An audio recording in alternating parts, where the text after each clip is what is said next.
علی بھائی اگلا سوال ہے، 9 ذی الحجہ یعنی یوم العرفہ کے دن کے روزے کی کیا فضیلت ہے، اور یہ بھی بتا دیں کہ یہ روزہ سعودی عرب کی تاریخ کے مطابق رکھا جائے گا یا اپنے اپنے ملکوں کی تاریخ کو فالو کریں گے؟ دیکھیں کچھ تو میں نے پہلے عرض کر دیا، اسی میں ایڈ کر دیتا ہوں۔ آپ نے اپنے ملک کے اعتبار سے رکھنا ہے۔ فضیلت تو میں نے بتا دی مسلم شریف میں کہ 2 سال کے گناہوں کا کفارہ ہے، اور یہ صغیرہ گناہ ہے، کبیرہ گناہ توبہ سے معاف ہوں گے۔ اس کو سپورٹیو حدیث ہے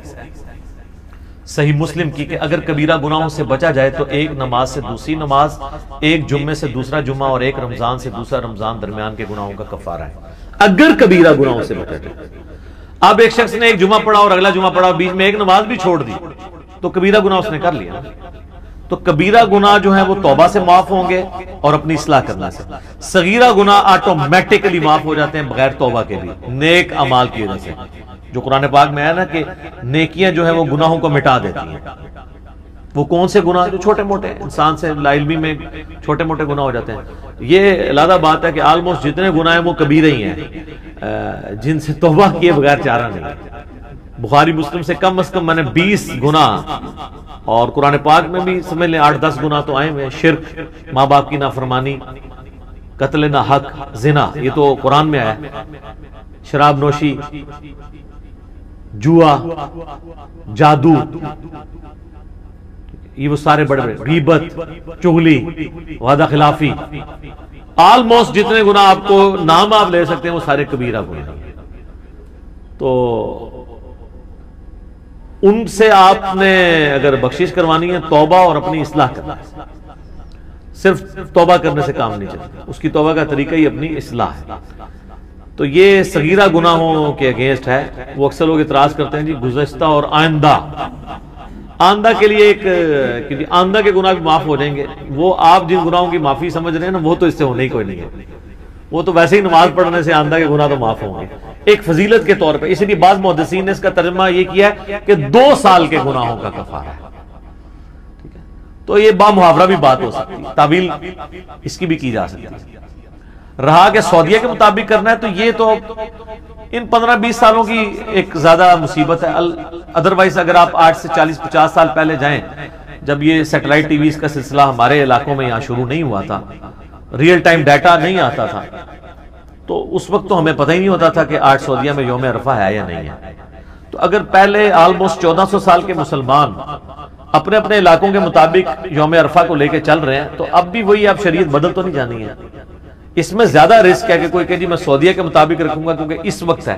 تو بخاری مسلم میں حدیث ہے کہ حاجیوں کے اوپر تو یوم عرفہ کا روزہ ویسے ہی نہیں ہے۔ نبی الاسلام حج کے دوران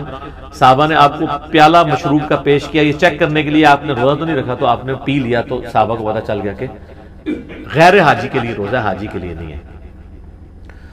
ایون یہ سیٹلائٹ ٹیکنالوجی جب تک نہیں تھی تو مکے کے اندر جو لوگ تھے ان کو یہ آئیڈیا تھا، مدینے والوں کو بھی نہیں پتا ہوگا کہ مکے کا کب بن رہا ہے یہ سلسلہ یوم عرفہ کا، اگر ان میں آپس میں ڈفرنس آ جاتا ہے۔ آج چونکہ ریئل ٹائم ڈیٹا آ رہا ہے، اس لیے یہ فتنے بھی زیادہ کھڑے ہو رہے ہیں جی سعودیہ کو دیکھیں گے، سعودیہ کو دیکھیں گے، سعودیہ کو دیکھیں گے، 10 محرم بھی یہاں کی ہوگی، رمضان بھی یہاں کا ہوگا، عیدیں بھی یہاں کی ہوگی، سعودیہ کو نہیں آپ نے دیکھنا۔ آپ نے اپنے علاقے کے مطابق یہ 9 ذی الحجہ کا روزہ ہے، وہ کہتے نہیں لفظ تو آیا ہے یوم عرفہ، تو اس کا نام یوم عرفہ ہے نا، جیسے 10 محرم کا نام عاشورہ ہے، ویسے تو ہر مہینے میں عاشورہ موجود ہوتی ہے، عاشورہ کہتے ہیں 10ویں دن کو، لیکن جب سمپلی عاشورہ بولا جاتا ہے اس سے مراد محرم کی 10 تاریخ، تو یوم عرفہ ہی اسے بولا جائے گا۔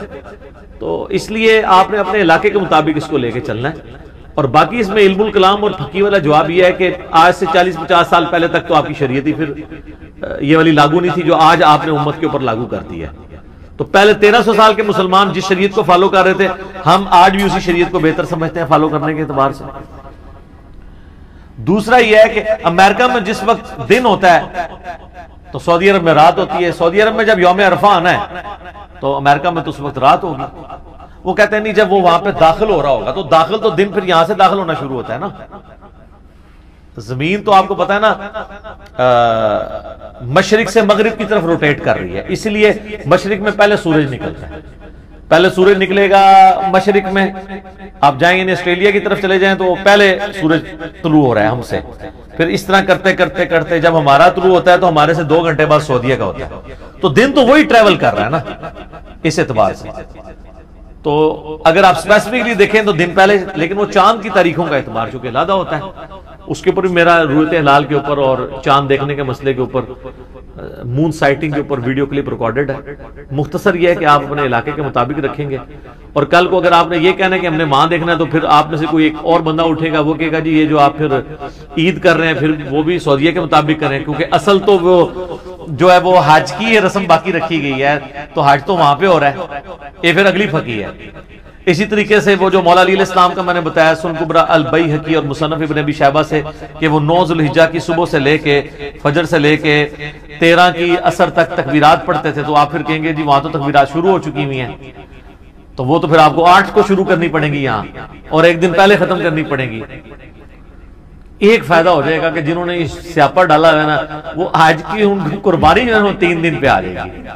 کیونکہ اتنے کہ چوتھا ہونا ہے نا اتنے تیسرا ہونا ہے. تو چلو قربانی اگر 3 دن آندی ہے تو سٹارٹ تو ظاہر احتیاط سے نہیں کریں گے نا، وہ ایک جیسے زور احتیاطی انفی پڑھتے ہیں نا تو وہ کہیں گے پہلا دن احتیاطی ہو گیا کہ ہم مسلمانوں کے ساتھ عید کر لیتے ہیں. تو یہاں جب چوتھا دن ہو تو ان کو اس وقت چوتھے دن بتایا کریں گے سعودیہ میں تو آج 5واں دن چل رہا ہے تو آج قربانی نہیں ہو سکتی، تو آپ نے کرنی ہے ادھر جا کے کریں، وہ بھی خیر ضعیف روایت ہے. ٹھیک ہوگا جی.